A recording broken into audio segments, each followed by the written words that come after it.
Those parents that actually raised were upon Salafiyya when their children were born, and then they paid no attention to their children, and then you receive a phone call 14 years later, my child, brother, can you advise me with regard to my child? Say, okay, brother, how old is your child? 15 years old. How long have you been Salafi? 20 years. What's wrong with the child? Well, I sent them to state schools, and I allowed them to mix. I didn't really care about where they went and so on. But now he doesn't listen to me. So the issue isn't the deen. What's the issue? He doesn't listen to me. So now it hurts them, not because they're not worshipping Allah. It's because now the mother and father feel pain in their heart. Because the one that they loved, and the one that they raised, the one that they spent thousands and thousands and thousands of pounds upon every single year, at the age of 15, has turned his back upon his parents and couldn't give two hoots about his parents. Now they want to know, what shall I do with this child? So I say, and I have said, and I will continue to say, your phone call is 10 years too late. Because you knew, and you were listening to the khutb 10 years ago. You were listening to the durus 10 years ago. You knew what the scholars were saying over 10 years ago. Now you ignored all of that advice from the kitab, from the sunnah, from Ahlul Ilm. And now you see the reality of the bitter fruits of that which you have sown. Now you ring. What can we do for you now? Because you're already in a Salafi community. The masjid is a stone throw. If you threw the stone from the front door, it would hit the door of the masjid. Now what are you going to do? Your child knows the Salafis. You know the Salafis. What can we do now for you? You didn't care yourself, oh mother, oh father. Now what are you going to do? Because you put them into evil companionship. You sent them to schools of free mixing, where now their body is changing. Hormones are changing. Desires are kicking in.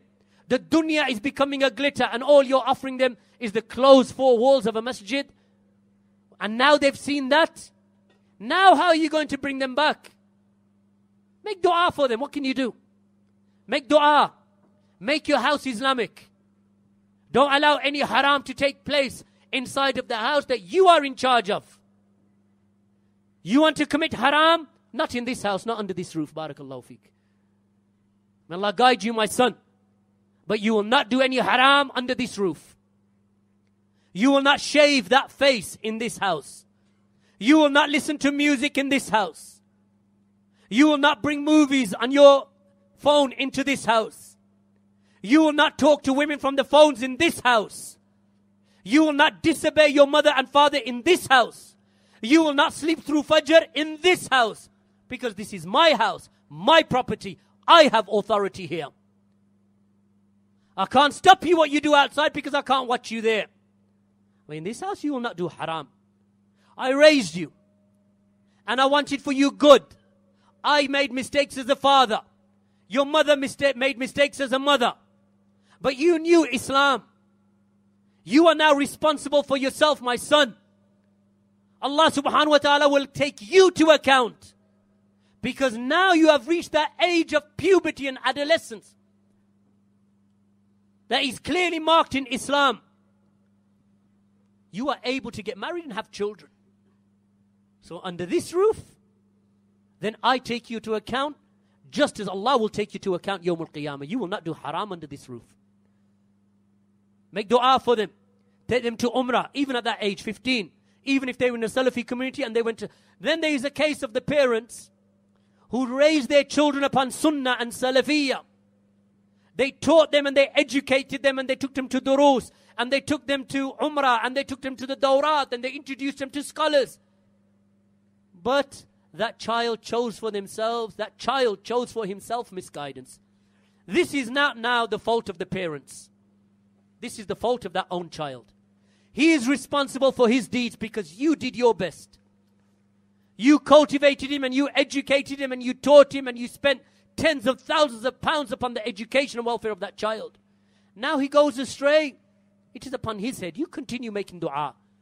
But you are not now responsible. He is responsible. You keep advising him. And you keep calling him to the truth. And you take him with you when you perform Hajj. You take him with you when you perform Umrah. I can't believe that we have Salafis in this community, been in this community for over 20 years, never performed Umrah once, never mind Hajj. Not even once. Salafis that have been Salafi upon the Sunnah for 10 years, never saw the Kaaba with their eyes, nor have their children. I find that inconceivable. Scholars are alive and your son has never seen an alim in his life. Neither of you. This is not the way that we raise our children. Barakallahu feekum. This is not the way.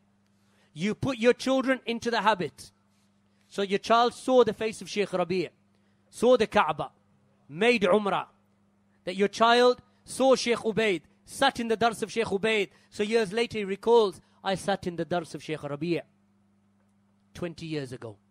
I sat in the dars of Shaykh Rabi' 40 years ago, 50 years ago. You want your children to say that in years to come, because these are the memories of childhood that will give them strength in years to come.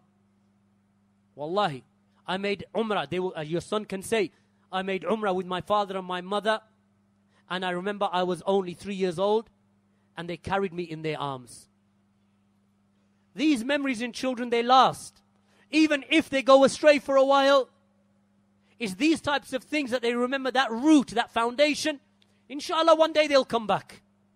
And we don't lose hope. Barakallahu feekum.